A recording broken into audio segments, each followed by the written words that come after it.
It is 8 o'clock in the morning and I'm joining Takashi Kawakami today, who is the owner of the Kawakami Koi Farm, to do a day of Goshiki selection. And I have to say, I'm really proud that I was able to select together with his family, to see with my own eyes how they do it and learn more about Goshiki selection. So on my previous videos about selection of koi and also the guides that I'm making, a lot of you have requested me to do a video about Goshiki and also about how the Goshiki is selected as baby koi. So what I wanted to do is make this video for you, share with you how Goshiki are selected as baby koi so you can learn more about the basics. And I want to start this video about some information about the Kawakami Koi Farm. The Kawakami Koi Farm is specialized in the Goshiki variety. The farm was founded in 1928 and that means today it is already operating for almost 100 years. Imagine how many koi have been selected at this farm. So 100 years of experience. Imagine the knowledge that this family has about breeding and selecting the Goshiki variety. The farm consists of about 70 mud ponds to grow their koi in during summertime. That is including the fry ponds for baby koi and the mud ponds for larger koi. The Kawakami Koi Farm has 3 koi houses, used to keep their koi indoors during winter time and also sell their beautiful Goshiki and other varieties during the winter. In one of the koi houses the parent koi are kept during winter as well. Next to Goshiki, Kawakami is breeding other varieties like the Kumonryu, Beni Kumonryu, Asagi, Shushui and also Shirutsuri. So it are all the more special varieties, I would say, which is making this breeder quite interesting as well. Are you a koi enthusiast and not yet a subscriber of this YouTube channel? Then make sure you are going to subscribe right now.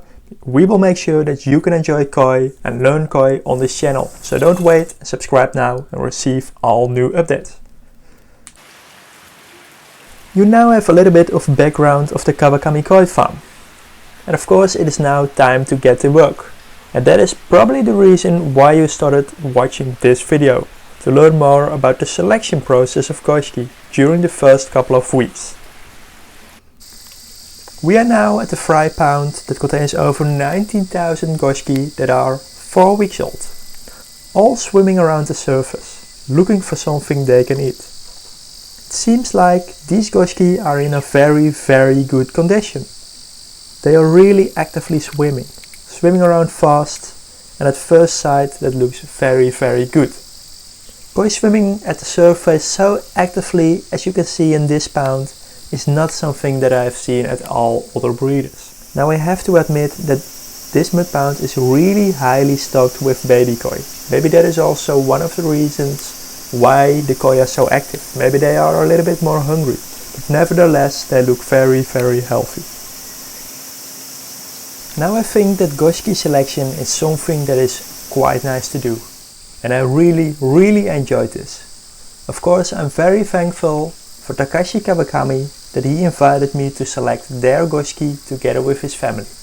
After netting all the koi in the mud pound, the baby Goshiki are transferred with a few thousand each time to the blue tanks where we will select them. A net is there used to separate the selected and not yet selected koi. For selection of Goshiki, you can take some basics into account that are also used for the selection of kohaku.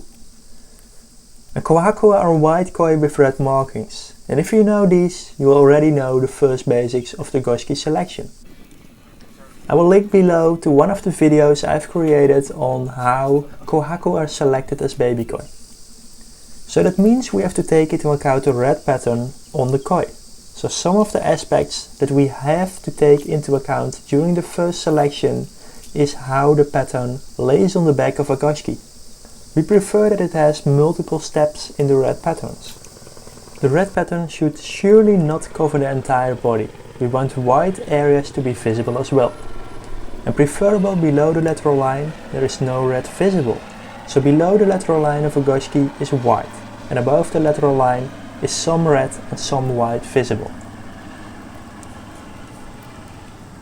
The last part of the tail section for a Goshiki preferable is white, just like what we have also seen during the selection of Kohaku or Sanka varieties. When a Goshiki grows larger, the white last part of the tail will give the Goshiki a stronger looking body posture.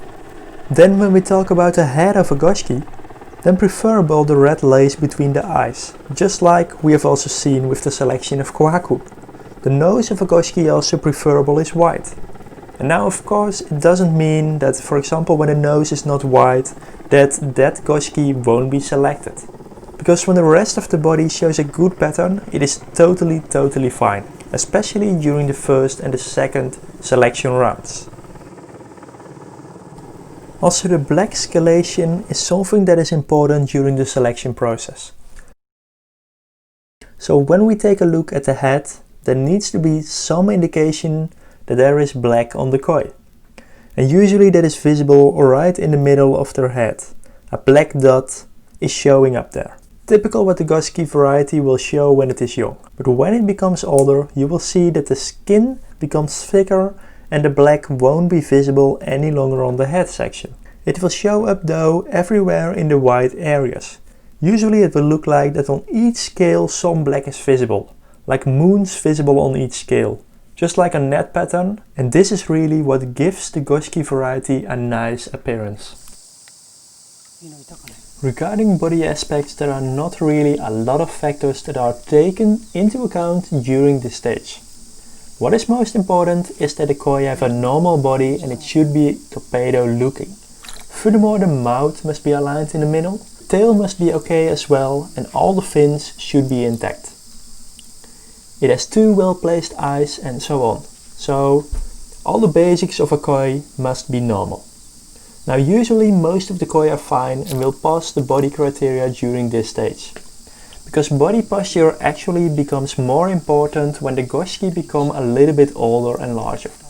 My estimation is that about 10 to 50% of the Goshiki during this selection is passing. The other Goshiki are discarded, as they are not valuable enough to the breeder to grow them up. That percentage is not really high for the first selection round. It is about the same rates as when selecting Sanka, which is a very difficult variety to select large percentages of high quality koi. A breeder can only grow out a certain number of koi, simply because he needs sufficient space to grow out all the koi. Overstocked mud ponds will slow down the growth rate of Goshiki. It will also increase the risk of something happening, for example diseases or other problems that occur during the summer. And for the breeder there is no value in growing out koi that are most likely not going to be worth anything. In the end, all koi farms are commercial companies that are breeding and growing out koi for a living. Now of course koi breeders do love their job, but they have to make the choices in order to only grow out the best koi and offer these koi the best conditions to grow out in. Now I have mentioned before that Goshiki selection is really a nice experience. And I also want to share that a little bit with you. So what I prepared for you is that you can try out to select Goshiki by yourself. What I will do is show you a snapshot of the video that you can use to select your own favorites. So you are now going to select for the breeder. You have to make choices which of the ones you are going to grow out and which of the ones you will discard. So I added numbers in each of the Goshiki. So what you can do now is leave a comment which of the ones are your favorites and why. I am really looking forward to hear from you which ones you would pick, and also I would like to hear why you picked these Goshiki. So feel free to add it in the comments and give your favorite picks. What we can do later, if you would like to see that, is that I create another video on the selection of these Goshiki where I explain to you which of the ones are my favorite picks and why. So I will share in that video why I pick certain Goshiki and why I do not select others. If you would like to see that, please let it know in the comments as well. After all the Goshiki have been selected, all the ones that have passed during this Senbetsu round will be released again in the same mud pound. There they can grow again for a couple of weeks, until the second round of selection will be started. At Kawakami Koi Farm, the second round of selection will be around 3 weeks later. In that couple of weeks, a lot of changes are going to occur and the pattern becomes more and more visible. Then again, the criteria are going to be used again to once again select them. After all the Goshiki have been selected, all the ones that have passed during this Senbetsu round will be released again in the same mud pound. There they can grow again for a couple of weeks, until the second round of selection will be started. At Kawakami Koi Farm, the second round of selection will be around 3 weeks later. In that 3 weeks time, a lot of changes are going to occur to the pattern and it becomes better visible which of the ones are going to have more potential than others. Then again, the criteria are used to select them once again. At the end of the summer, all the Goshiki will be brought indoors. A large part of them will be sold to customers and shipped all over the world. But a small amount of koi are also going to be kept by the breeder. These are the tategoi. And the tategoi are the lucky few very best koi that Kawakami is going to grow out for another year. It are, in the breeder's eyes, the best koi of the koi farm that have potential for the future. Growing out high quality koi with a lot of potential will increase the commercial value for the breeder. Hence it is very interesting for a breeder to keep some of his very best koi for a longer period of time. This is what I wanted to share with you about the selection process of Goshiki at the Kawakami Koi Farm. If you are not yet a subscriber to our channel, then make sure you subscribe right away. We will share a lot of knowledge about koi and anything that you want to know about koi fish.